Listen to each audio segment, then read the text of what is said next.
And welcome to Hannity. And tonight, Donald Trump is doing what the liberal mainstream media refuses to do, and that is expose Hillary Clinton's real record to you, the American people. Instead of waiting for the so-called journalists to ever do their job in this election campaign, well, Trump vetted Hillary Clinton and her disastrous record at the second presidential debate. This is very important. Think in your mind, why didn't they ask her these questions? If you look at Bill Clinton, far worse, minor words, and his was action. His was what he's done to women. There's never been anybody in the history of politics in this nation that's been so abusive to women. Sidney Blumenthal, he's another real winner that you have, and he's the one that got this started along with your campaign manager, and they were on television just 2 weeks ago. She was saying exactly that. So you really owe him an apology. You're the one that sent the pictures around your campaign, sent the pictures around with President Obama in a certain garb. Her papers went out to all her friends at the banks, Goldman Sachs and everybody else, and she said things, WikiLeaks, that just came out, and she lied. Now she's blaming the lie on the late, great Abraham Lincoln. That's one that I haven't. Okay, Honest Abe. Honest Abe never lied. That's the good thing. That's the big difference between Abraham Lincoln and you. For you to say that there was nothing wrong with you deleting 39,000 emails, again, you should be ashamed of yourself. And by the way, with Iran, who you made very powerful with the dumbest deal perhaps I've ever seen in the history of deal making, the Iran deal with $150 billion, with the $1.7 billion in cash, which is enough cash to fill up this room. The way they got out of Iraq, the vacuum they've left, that's why ISIS formed in the first place. They started from that little area, and now they're in 32 different nations, Hillary. Congratulations. Great job. All right, so how did we get to this point where Donald Trump is actually doing the job of the mainstream media? Remember back in 2008, I said journalism is dead. Well, it still is. Now, the media refuses to delve into Hillary Clinton's past, just like they refused to ask back in 2008 about then-Senator Barack Obama and his radical ties. Remember, the media wouldn't touch stories or ask questions about Obama's relationship with unrepentant domestic terrorists Bill Ayers and Bernardine Dohrn, or about Obama's ties to his pastor of more than 20 years, the Church of GD America, the Reverend Jeremiah Wright.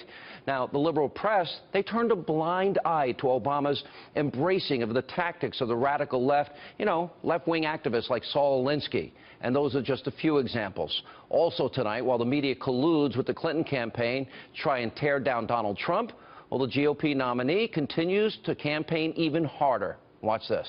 We're going to take on the special interests, the corrupt media, and it is corrupt, and the career politicians that have stolen your jobs, your wealth, and stolen our middle class. They've stolen our middle class.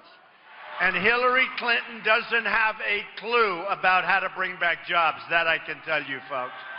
She doesn't have a clue.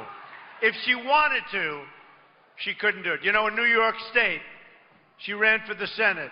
And you know, upstate New York is a disaster for jobs. And she said, I'm going to bring back 200,000 jobs. Guess what? Right down the tubes. Worse today than ever before. I'm not proud of everything that I've done in life. I mean, who among us is? Is anybody totally proud of every single element? Some we are. But let me tell you what I'm very proud of. I'm proud that I've always treated the blue-collar worker, and I consider myself in a certain way to be a blue-collar worker, that make this country run with tremendous respect. The waiters and waitresses, the cops and firefighters, the receptionists and the custodians, we treat them with dignity and respect. These are great people. These are great people. And here now with reaction, author of the brand new book. It is out today. It's called Treason. Former Speaker of the House, Fox News contributor Newt Gingrich. Good to see you. How are you? Good to be with you. And you're going to be in New Jersey, Ridgewood tomorrow at 7 o'clock. I am. Bookends. Great Very place excited. to be. All right. There's so much ground to cover here. But we have learned not only did the media not ask the questions that Donald Trump brought up in this debate, but what did we find out? We learned that Univision's head was encouraging Clinton to hit Trump harder. NBC, John Harwood, he actually moderated a debate. He was advising the Clinton campaign. We know the New York Times. We've been interviewed by the New York Times a lot. Did they ever give you veto power over your quotes? that she had veto power. Nice thought. Boston Globe coordinating how to increase her presence at their newspaper. Then we have instances, Donna Brazil was at CNN, literally sharing town hall questions, although she denies it in fairness to her. How they actually use Benghazi to distract 4 dead Americans from her email server scandal. There's so much here and so little time. What do you make of this, but more specifically, how corrupt our news media is? Well, let's stay with the news media for a second. A good friend of mine, Barry Castleman, who writes a blog out in Minnesota, wrote yesterday that what we're seeing is a news media coup d'etat. He said he's always seen bias, but he's never seen the unified media try to destroy a candidate. And what you've seen starting on Friday was a deliberate effort to destroy Trump and at the same time to smother all of the secret, I describe it as the secret Hillary. And I think it's very important for people to understand. The next 27 days are a straight-up fight between Trump's social media and the news media's effort to destroy him. And that's what it is. We have now media outlets, top outlets, that are coordinating with the Clintons to take down Trump and not do their job. But look, it's time to get past baloney. I mean, you had a major figure at ABC who gave thousands of dollars to the Clinton Foundation. You have the head of CBS News, his brother, is the #2 person in the National Security Council for Obama. I mean, I tell people it's not that they're for Hillary. They are Hillary. That's a powerful statement. They're an extension of the Hillary campaign. Or she's an extension of them. Then how do I get all this criticism when I tell everybody I'm a conservative? Because you're conservative. You don't understand. So I should accept this as fact. The thing the American people need to understand is that after 8 years of damage by Obama, Hillary Clinton, if she wins, will mean the end of America as we've known it, literally.